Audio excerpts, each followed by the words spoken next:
주신 하나님의 말씀은 느헤미야 1장 1절부터 11절까지의 말씀입니다. 느헤미야 1장 1절부터 11절까지의 말씀, 제가 하나님의 말씀을 받들어 읽겠습니다. 하가랴의 아들 느헤미야의 말이라. 아닥사스다 왕 제20년 기스루월에 내가 수산궁에 있는데 내 형제들 가운데 하나인 하나니가 두어 사람과 함께 유다에서 내게 이르렀기로 내가 그 사로잡힘을 면하고 남아있는 유다와 예루살렘 사람들의 형편을 물은즉 그들이 내게 이르되 사로잡힘을 면하고 남아있는 자들이 그 지방 거기에서 큰 환난을 당하고 능욕을 받으며 예루살렘 성은 허물어지고 성문들은 불탔다 하는지라. 내가 이 말을 듣고 앉아서 울고 수일 동안 슬퍼하며 하늘의 하나님 앞에 금식하며 기도하여 이르되 하늘의 하나님 여호와, 크고 두려우신 하나님이여, 주를 사랑하고 주의 계명을 지키는 자에게 언약을 지키시며 긍휼을 베푸시는 주여 간구하나이다. 이제 종이 주의 종들인 이스라엘 자손을 위하여 주야로 기도하오며 우리 이스라엘 자손이 주께 범죄한 죄들을 자복하오니 주는 귀를 기울이시며 눈을 여시사 종의 기도를 들으시옵소서. 나와 내 아버지의 집이 범죄하여 주를 향하여 크게 악을 행하여 주께서 주의 종 모세에게 명령하신 계명과 율례와 규례를 지키지 아니하였나이다. 옛적에 주께서 주의 종 모세에게 명령하여 이르시되 만일 너희가 범죄하면 내가 너희를 여러 나라 가운데로 흩을 것이요 만일 내게로 돌아와 내 계명을 지켜 행하면 너희 쫓긴 자가 하늘 끝에 있을지라도 내가 거기서부터 그들을 모아 내 이름을 두려고 택한 곳에 돌아오게 하리라 하신 말씀을 이제 청하건대 기억하옵소서. 이들은 주께서 일찍이 큰 권능과 강한 손으로 구속하신 주의 종들이요 주의 백성이니이다. 주여 구하오니 귀를 기울이사 종의 기도와 주의 이름을 경외하기를 기뻐하는 종들의 기도를 들으시고 오늘 종이 형통하여 이 사람 앞에서 은혜를 입게 하옵소서 하였나니 그때에 내가 왕의 술관원이 되었느니라. 아멘. 우리가 6월 한 달 동안 나라와 세상이라는 주제로 함께 말씀을 나누고 있습니다. 지난 2주간의 설교를 통해 하나님의 형상대로 사람을 창조하시고 보시기에 심히 좋았더라 하신 그 하나님 아버지의 마음을 깨달았습니다. 그리고 그 말씀 따라 하나님의 대리 통치자로서 이 세계를 파괴하지 말고 잘 돌볼 것을, 그리고 창조 사업을 이어나가 이 생태계를 보존할 것을 다짐하였습니다. 오늘은 우리의 이제 시선을 좀 더 넓혀 우리 나라와 민족에 대해 함께 말씀을 나누고자 합니다. 정호승 시인의 내가 사랑하는 사람이라는 시가 있는데요, 이 시의 한 부분을 여러분들에게 들려드리고 싶습니다. 나는 눈물이 없는 사람을 사랑하지 않는다.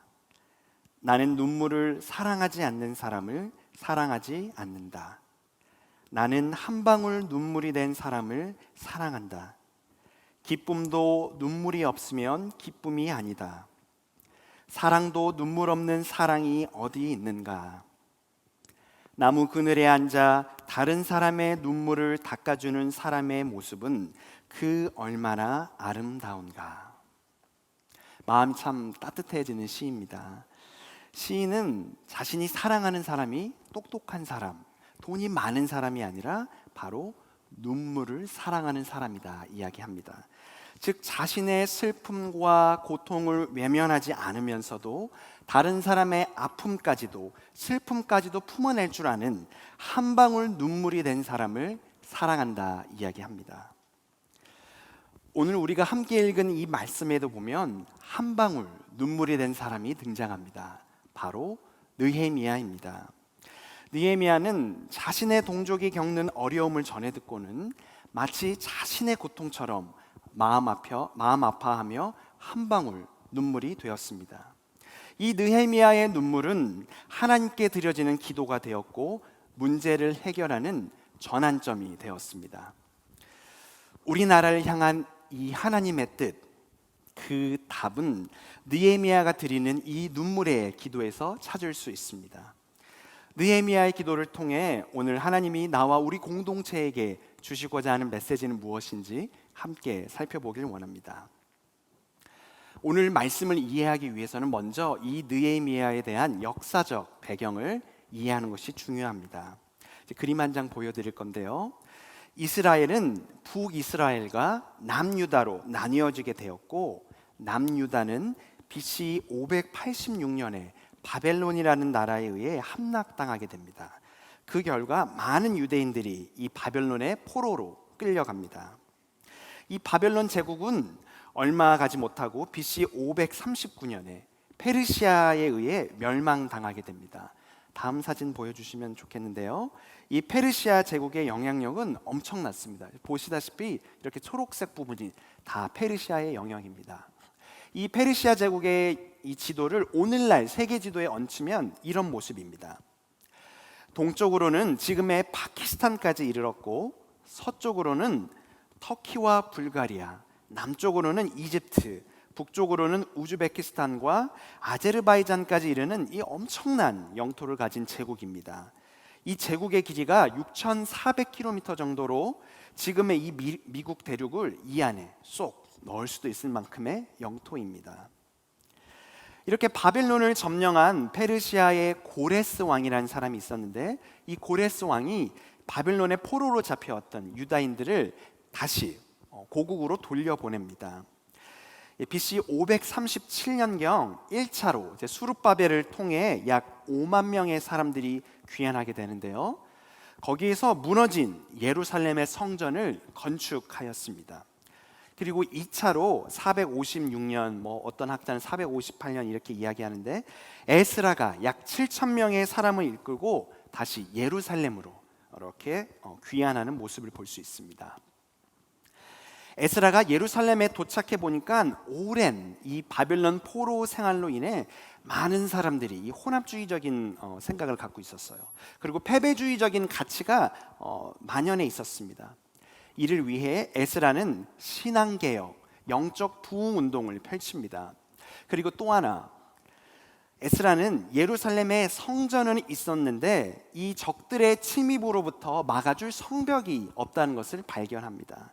그래서 이제 성벽을 세워야겠다라고 다짐해서 이 일을 시작하려고 하는데, 주변 나라에서 가만히 두지를 않습니다. 많은 방해를 합니다.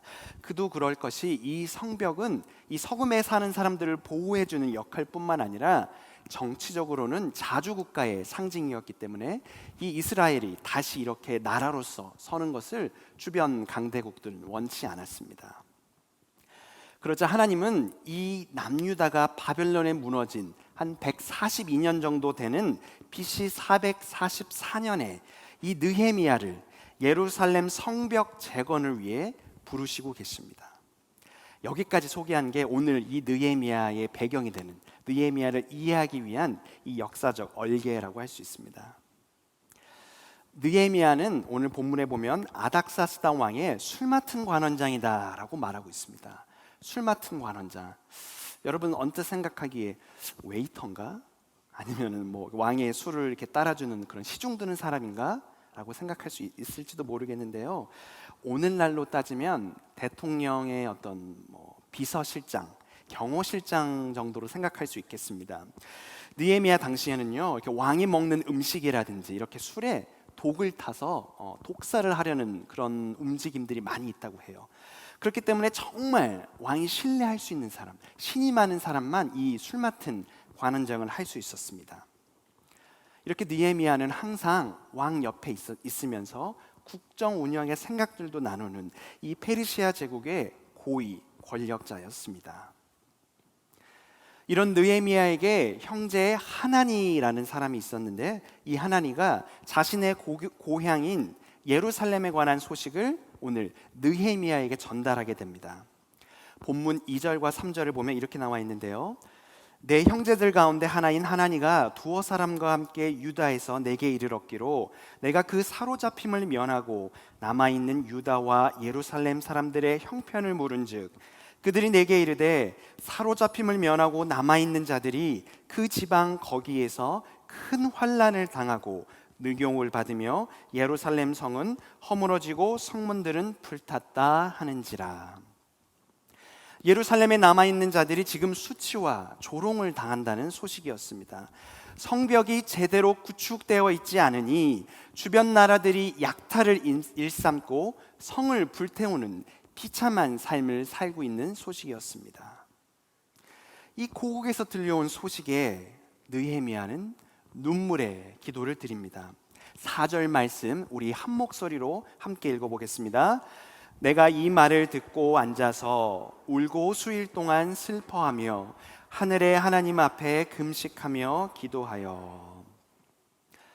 느헤미야의 모습을 한번 상상해 보십시오. 하나님과 전한 이 예루살렘의 소식에 하늘이 무너진 듯 주저앉습니다. 그리고 땅을 치며 통곡합니다. 나라의 어려움 앞에 가슴이 찢어진 듯한 슬픔으로 금식하며 기도합니다. 느헤미야는 이 바벨론의 포로로 잡혀왔다가 페르시아 지역에서 태어난 유대인 디아스포라입니다. 유대인 2세나 3세 혹은 4세 정도 되는 인물입니다. 여러분, 미국에 사는 교포, 교포 2세, 3세 혹은 4세 한번 상상해 보십시오. 어떻게 보면 얼굴은 한국 사람과 같지만 그들의 사고방식과 그들의 정신과 그들의 문화와 이 생활 습관은 미국 사람과 동일하지 않겠습니까? 느헤미야도 그러합니다. 예루살렘에 지금 겪고 있는 이 어려움은 어찌 보면 자신과는 아무런 상관없는 일입니다. 한 번도 가보지 못한 남의 나라의 이야기입니다. 조금 슬프지만 내 조국이라는 곳에 그런 일이 있었나 보다 하고 넘길 수 있습니다. 또는 나라가 나에게 해준 것이 뭐가 있냐 하면서 포로로 끌려오게 둔 이 힘없는 나라의 비참한 결과이다라고 비난할 수도 있습니다. 그러나 느헤미야의 반응은 어떠합니까? 이 민족을 향한 애끓는 마음으로 동족의 고통을 자신의 고통으로 여기며 기도하고 있습니다. 이것은 느헤미야가 몸은 멀리 떨어져 있었어도 항상 마음속에 이 동족에 대한 아픔, 동족에 대한 관심이 있었음을 우리가 알 수 있는 대목입니다. 이제 느헤미야는 이 어려움을 들고 하나님께 나아갑니다. 눈물의 기도로 문제를 극복하기 시작합니다. 여기에서 우리는 이 느헤미야의 기도를 통해 오늘 우리가 어떻게 기도해야 하는지, 특별히 우리나라와 민족을 위해 어떻게 기도해야 되는지 귀한 가르침을 얻게 됩니다. 이제 3가지 정도 이 느헤미야의 기도에 대해 함께 살펴보도록 하겠습니다. 첫째는 기도의 대상입니다. 느헤미야는 지금 누구에게 기도하고 있습니까? 느헤미야는 내 기도를 들으시는 분이 누구인지 분명히 알고 있었습니다. 오늘 본문 우리 5절 말씀 함께 읽어보도록 하겠습니다. 이르되 하늘의 하나님 여호와 크고 두려우신 하나님이여 주를 사랑하고 주의 계명을 지키는 자에게 언약을 지키시며 긍휼을 베푸시는 주여 간구하나이다. 느헤미야는 하나님이 누구신지 분명히 알고 있었습니다. 먼저 하늘의 하나님 여호와라고 고백합니다. 이 페르시아 당시에는요 불을 섬기는 조로아스트교가 있었다고 합니다. 또 여러 민족들이 함께 모이다 보니까 다신들, 여러 그 신들이 혼합하여 만든 아주 복잡한 그런 신들이 많이 있었다고 합니다. 이런 잡다한 이방 신들의 문화 가운데, 이 조로아스트교의 문화 가운데서도 느헤미야는 이런 신들이 하나님이 아니라 참신, 내가 믿는 이 하늘의 하나님 여호와가 참신이다 고백하고 있는 것입니다. 이어서 크고 두려우신 하나님이여 라고 선포합니다. 이 페르시아라는 엄청난 강대국, 제국의 권력 속에서도 진짜 두려워해야 할 분은 하나님이다 라고 선포하고 있습니다. 느헤미야는 참신이요 경외의 대상이신 이 하나님은 언약을 지키시는 신실한 하나님이요 또 우리에게 긍휼을 베푸시는 자비로우신 하나님이다 선포하고 있습니다. 이렇게 기도의 출발은 하나님이 누구이신지 바르게 아는 것에서부터 시작합니다. 우리는 머리로 다 알고 있습니다. 교회에 오고 다니면서 하나님이 누구신지 많이 들어서 다 알고 있습니다. 그러나 여러분, 아는 것과 믿는 것은 다릅니다. 믿는 것은 그대로 사는 것을 의미합니다. 우리는 하나님이 참신이다라고 하지만 여전히 우리는 돈의 신인 맘몬을, 건강의 신, 쾌락의 신을 덩달아 하나님과 섬기고 있지는 않습니까? 크고 두려우신 하나님보다 힘 있는 사람, 권력 있는 사람을 두려워하며 그들에게 내 삶을 맡기며 의지하고 있지는 않습니까? 오늘 느헤미야의 기도를 통해 다시 한번 우리는 참신이신 하늘의 하나님 여호와, 크고 두려우신 하나님을 나의 하나님으로 고백하실 수 있길 바랍니다. 이제 둘째는 기도의 제목입니다. 느헤미야는 무엇을 위해 기도합니까? 느헤미야는 민족을 위해, 그리고 죄를 위해 기도합니다. 오늘 본문 6절과 7절 말씀 한 목소리로 읽어보겠습니다.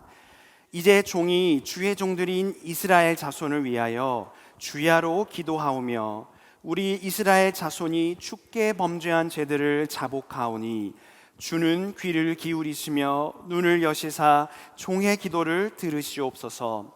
나와 내 아버지의 집이 범죄하여 주를 향하여 크게 악을 행하여 주께서 주의 종 모세에게 명령하신 계명과 율례와 규례를 지키지 아니하였나이다. 아멘. 느헤미야의 기도에는 두 가지 기도 제목이 있습니다. 첫째는 민족을 위한 기도입니다. 느헤미야 기도 가운데는 우리라는 이 단어를 사용하여 드리는 것을 알 수 있습니다. 우리 이스라엘 자손이 주께 범죄하였다. 또 세번역 성경으로 7절을 보시면 이 우리라는 단어가 더 많이 나옵니다. 우리가 주님께 매우 큰 잘못을 저질렀습니다. 우리에게 내리신 계명과 율례와 규례를 우리가 지키지 않았습니다. 느헤미야는 지금 예루살렘이 겪는 이 어려움을 자신의 일로 여기며 함께 마음 아파하고 있습니다. 엄밀히 말해 지금 예루살렘에서 겪는 그 어려움은 느헤미야의 잘못이 아닙니다. 그들의 조상 탓이지요. 그들의 조상의 잘못이지요.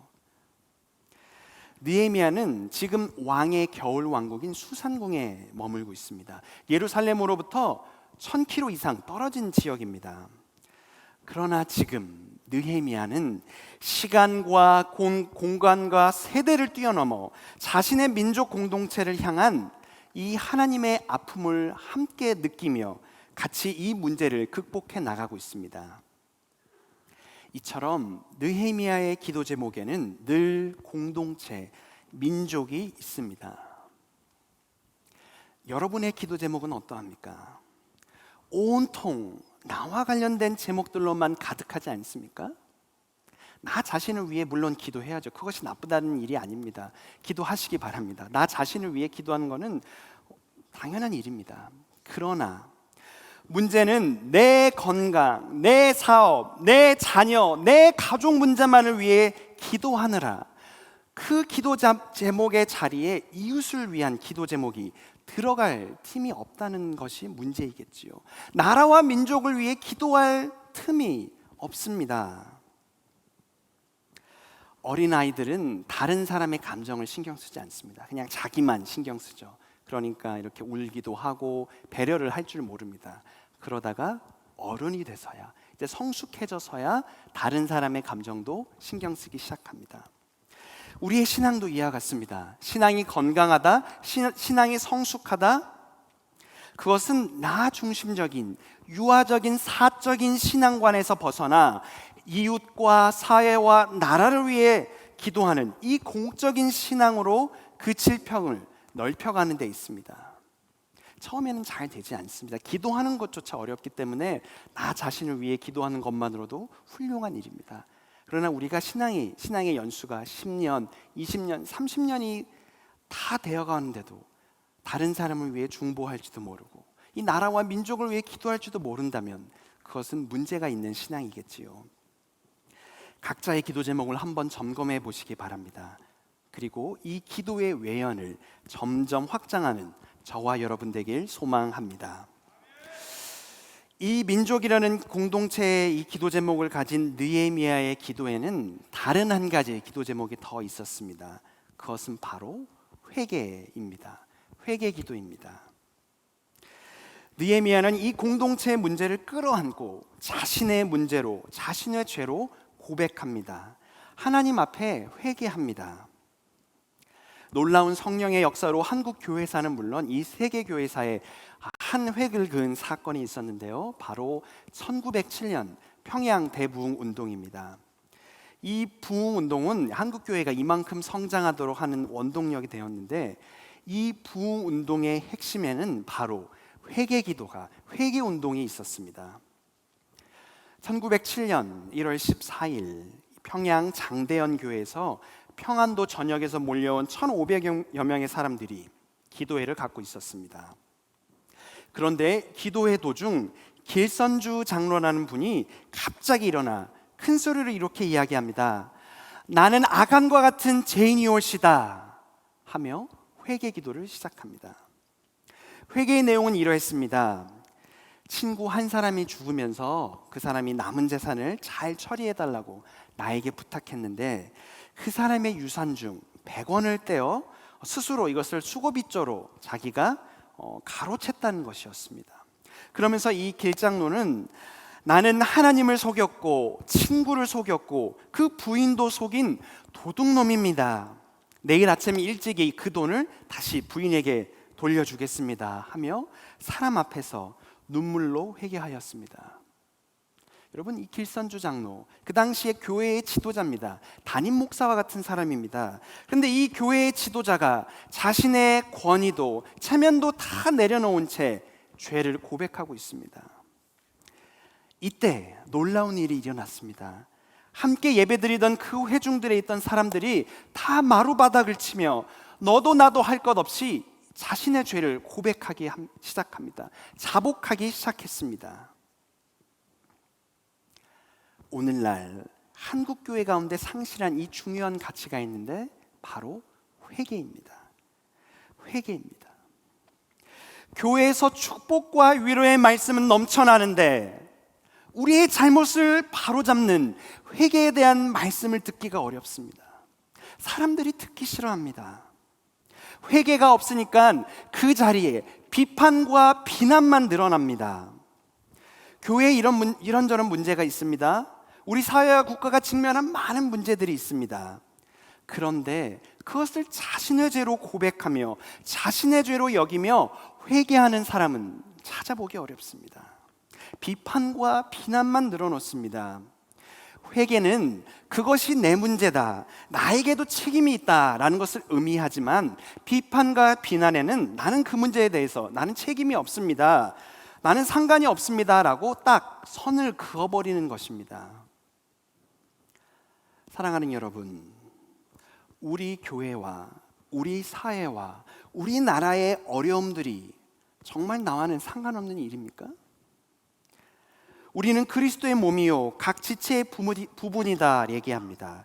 유기적으로 연결되어 있는 주님의 몸입니다.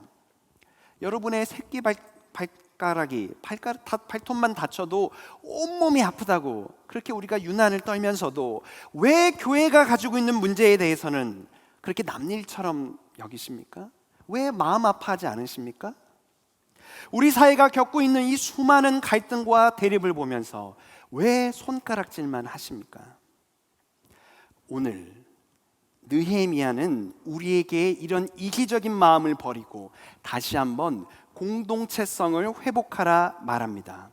그 문제를 나의 아픔으로, 나의 고통으로 끌어안고 한 방울 눈물이 되어 주님 앞에 나갈 것을 촉구합니다. 비판이 우리를 회복으로 이끌지 못합니다. 회복은 나의 문제라고 여기는, 그래서 함께 아파하며 하나님의 자비를 구하는 회개의 기도에서 비롯됨을 기억하실 수 있길 바랍니다. 이제 셋째로 기도의 방법에 대해 한번 같이 보십시다. 기도의 방법. 느헤미야는 지금 어떻게 기도하고 있습니까? 느헤미야는 말씀을 붙들며 기도합니다. 느헤미야는 말씀을 붙잡고 기도합니다.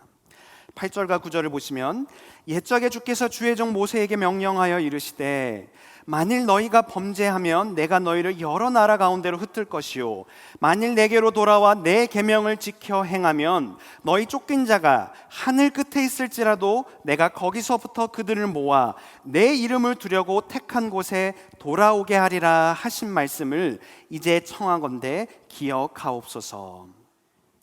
느헤미야는 지금 모세에게 말씀한 이 하나님의 언약을 붙들고 기도합니다. 계명을 지키고 실천하면 흩어진 우리 민족을 다시 돌아오게 할 것이란 이 말씀을 하나님께 다시 한번 상기시켜 드리는 모양새입니다. 하나님, 이렇게 말씀하지 않으셨습니까? 말씀한 대로 응답하여 주십시오. 이루어 주십시오. 기도합니다. 성경에는 7천여 개의 언약이 있다고 합니다. 이 언약들이 여전히 우리에게 의미가 있는 이유는 그것이 단지 아브라함에게만, 모세에게만, 다윗에게만 허락하신 말씀이 아니라 오늘, 지금 우리에게도 하시는 말씀이기 때문입니다. 그 언약의 대상에 우리도 포함되어 있기 때문입니다.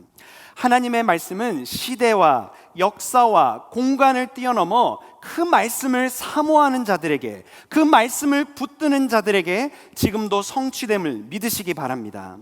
하나님이 주시는 그 한 말씀만 있으면, 우리의 마음을 울리는, 우리의 마음을 깨닫게 하시는 한 말씀만 있다면 우리의 굳은 마음이, 우리의 문제가 한순간에 녹아져 내릴 것입니다. 느헤미야는 위기 앞에 말씀을 붙잡고 있습니다. 주의 말씀은 내 발의 등이요 내 길의 빛이니이다. 주의 말씀은 내 발의 등이요 내 길의 빛이니이다. 느헤미야는 지금 이 말씀처럼 캄캄한 절망의 길을 꿰뚫며 가고 있습니다. 말씀은 랜턴과 같습니다. 자동차의 헤드라이터입니다. 인생이라는 여정을 떠날 때 캄캄한 밤도 찾아옵니다. 짙은 안개도 찾아옵니다. 그때 이 말씀이라는 빛이 없으면 이 험난한 세상 어떻게 이겨낼 수 있겠습니까? 또 한 가지 기억해야 될 사실이 있습니다. 느헤미야가 오늘 이 민족의 어려움 앞에 이 말씀을 붙들고 기도할 수 있었던 것은 갑자기 이루어진 것이 아닙니다. 그 속에 늘 하나님의 말씀이 가득했기 때문에, 평소에 말씀을 묵상했기 때문에 가능한 일입니다. 사랑하는 여러분, 부디 할 수 있는 대로 말씀을 가까이 하시기 바랍니다. 말씀이 내 속에 있어야 말씀을 붙잡고 기도할 수 있지 않겠습니까? 여러분 중에 물질의 어려움으로 고통 중에 계신 분 계십니까? 오늘 빌립보서 4장 19절에 주님이 말씀합니다. 나의 하나님 그리스도 예수 안에서 영광 가운데 그 풍성한 대로 너희 모든 쓸 것을 채우시리라. 염려와 근심에 마음이 짓눌린 분 계십니까? 베드로전서 5장 7절에 말씀합니다. 너희 염려를 다 주께 맡기라. 이는 그가 너희를 돌보심이라. 육신과 마음의 질병으로 고통 중에 계신 분 계십니까? 이사야 53장 5절에 말씀합니다. 그가 채찍에 맞음으로 우리는 나음을 받았도다. 이렇게 하나님의 말씀을 붙들고 기도해 보십시오. 지금도 살아서 역사하시는 그 하나님이 오늘 여러분의 기도에 응답하실 것입니다. 사랑하는 예한가족 여러분, 지금은 나라와 민족을 위해 기도할 때입니다. 느헤미야의 말씀을 통해 오늘 우리에게 말씀하시는 그 하나님의 뜻, 우리나라를 향한 하나님의 뜻은 기도입니다. 올해로 남북한이 분단된 지 76년이나 되었습니다. 여전히 서로에 대해 총구를 겨누며 혐오와 증오를 증폭시키고 있습니다. 남한 사회 안에서도 극심한 정치적 이념의 차이로 대립으로 인한 물리적 폭력, 문화적 폭력이 넘쳐나고 있습니다. 여전히 민족의 화해를 이루고 있지 못하고 있는 이 우리나라를 향한 하나님의 마음은 평화 통일입니다. 통일은 정치적인 문제가 아니라 영적인 문제입니다. 통일은 하나님이 원하시는 것입니다. 고통 중에 살아가고 있는 북한 동포를 위해, 남과 북의 복음화를 위해, 한반도의 진정한 용서와 화해를 위해 우리는 기도해야 합니다. 이 나라를 위한 기도 제목이 너무나 막연하게만 느껴지십니까? 혹은 이런 문제는 정치적으로, 외교적으로 해결해야지 무슨 기도로 해결할 수 있습니까? 생각이 드십니까? 느헤미야를 보십시오.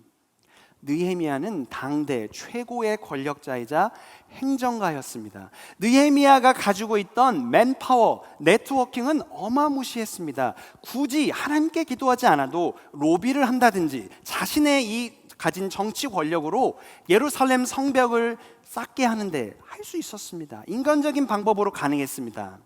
그러나 느헤미야는 어떻게 했습니까? 하나님 앞에 무릎을 꿇었습니다. 하나님께 기도를 하였습니다. 기도는 사람을 변화시키고 하나님의 마음을 움직이게 합니다. 기도는 인간적인 방법을 뛰어넘어 하나님이 일하시게 하는 마스터키입니다. 우리와 비슷하게 분단을 겪고 통일을 이룬 나라가 있습니다. 어디죠? 독일입니다. 네.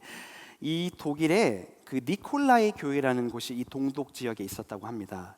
이 니콜라이 교회에서 월요일마다 이 월요 기도회가 있었는데, 이 기도회가 이 독일의 통일을 이루게 되는 원동력이 되었다고 모든 정치 지도자들과 사람들이 고백하고 있습니다.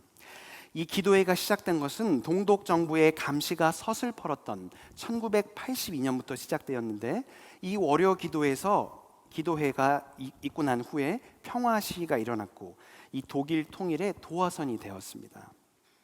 지금도 이 기도회는 계속해서 이어지고 있어서 독일과 세계 곳곳의 어려운 나라들을 위해 기도하는 평화 기도회가 되었습니다. 이제 우리는 이 땅에 무너진 성벽을 재건하는 일에 기도해야 될 때입니다. 우리 예한교회가 민족의 동반자가 되어 한 방울 눈물이 되어 이 나라를 위해 기도해야 될 때입니다. 여러분, 나라와 이 세상을 변화시키는데, 변혁시킨 데는 그리 많은 사람이 필요하지 않습니다. 바닷물의 소금 농도가 얼마나 되시는 줄 아십니까? 3%에서 4%입니다. 그 3%와 4%의 소금만 있어도 온 바다가 짜게 됩니다. 하나님이 찾으시는 사람은 그리 많이 필요하지 않습니다. 우리 그리스도인들이, 이 대한민국의 예수를 주로 고백하는 그리스도인들만 바로 깨어서 기도만 하여도 우리 나라는 회복하게 될 것입니다. 우리 나라는 통일을 이루게 될 것입니다. 지금은 기도해야 될 때입니다. 그 기도가 나와 우리 가족과 교회와 나라와 민족을 살리는 불씨가 될 것입니다. 우리 한 주간 할 수 있는 대로 나와 나라와 민족과 우리 세계 열방을 위해 함께 기도하시는 우리 예양의 성도들 다 되시길 소망합니다. 기도하시겠습니다. 하나님 아버지, 우리 민족을 긍휼히 여겨 주옵소서. 여전히 대립과 갈등과 반목으로 나뉘어져 있는 이 한반도를 긍휼히 여겨 주옵소서. 오늘 우리나라를 향한 하나님의 뜻은 기도임을 느헤미야 말씀을 통해 다시 한번 깨닫습니다. 주여, 우리 사랑하는 예양의 성도들이, 우리 예양교회가 할 수 있는 대로 민족의 동반자가 되어 나라를 위해 기도하는 멋진 그리스도인들 되도록 인도하여 주옵소서. 그리하여 이 땅 백도에서 한라까지 주님이 통치하시는 정의와 공의가 하수같이 흐르는 아름다운 나라 되게 하여 주옵소서. 먼저 우리가 회개하며 나아갑니다. 먼저 하늘의 하나님 앞에 자복하며 나아가오니 성령 하나님, 우리를 불쌍히 여겨 주옵소서. 우리를 회복시키시고 우리를 이끄실 그 주님을 찬양합니다. 우리의 기도를 들으시는 예수님의 이름으로 기도합니다. 아멘.